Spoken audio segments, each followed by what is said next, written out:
Bonjour, donc je suis très heureux de revenir pour la fête à Fermat présenter des tours de magie mathématique, c'est-à-dire des tours qui réussissent grâce aux maths et non pas à une dextérité de prestidigitateur. Je vais vous proposer un thème en rapport avec le hasard. La fête de Fermat est consacrée maths et hasard. Et donc j'ai un jeu de 52 cartes, j'ai besoin d'un spectateur, le dévoué Thomas qui est là. Le jeu de 50 cartes peut être battu, ça n'a pas d'importance. Je lui propose des cartes, je lui demande d'en choisir une, de se rappeler son nom et de la placer en haut du paquet de cartes que je lui ai distribué. Voilà, on rassemble, je rassemble et elle est sur le dessus. Les cartes qui restent sont placées par-dessus.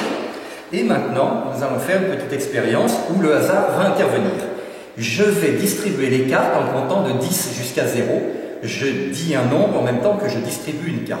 Il peut arriver que le hasard donne une coïncidence. Par exemple, si je dis 7 au moment où je distribue un 7 de cœur, je vais arrêter mon tas.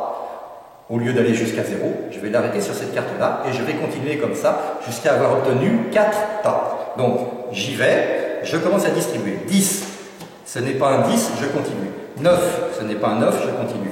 8, 7, 6, 5, 4, 3, 2, 1, 0. Je n'ai pas eu de chance, il n'y a pas eu de coïncidence. J'entame le deuxième tas.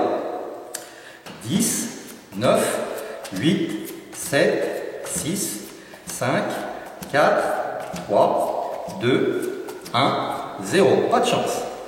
10, 9, 8. Là, j'ai eu de la chance. J'ai dit 8 et un 8 a été jeté. J'arrête mon tas, je commence le quatrième et dernier tas. 10, 9, 8, 7. Ah, j'ai dit 7 et j'ai jeté un 7. Le hasard a décidé qu'on s'arrêterait là. Maintenant, j'ajoute les cartes sur lesquelles, les valeurs des cartes sur lesquelles le hasard a voulu qu'on s'arrête. 0, 0, 8 et 7, le total fait 15. Et bien je vais compter 15 cartes. 1, 2, 3, 4, 5, 6, 7, 8, 9, 10, 11, 12, 13, 14. Et la 15e, est-ce que, chers spectateurs, est-ce que c'était la bonne carte?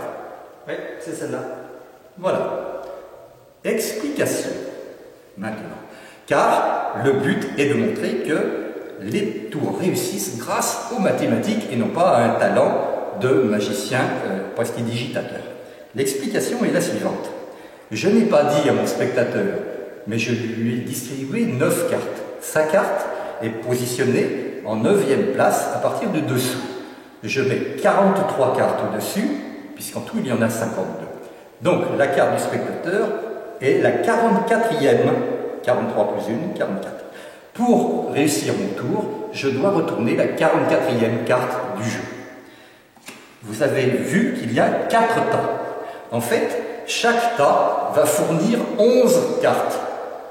Et 4 fois 11, 44, on arrivera à la carte choisie par le spectateur, à la 44e.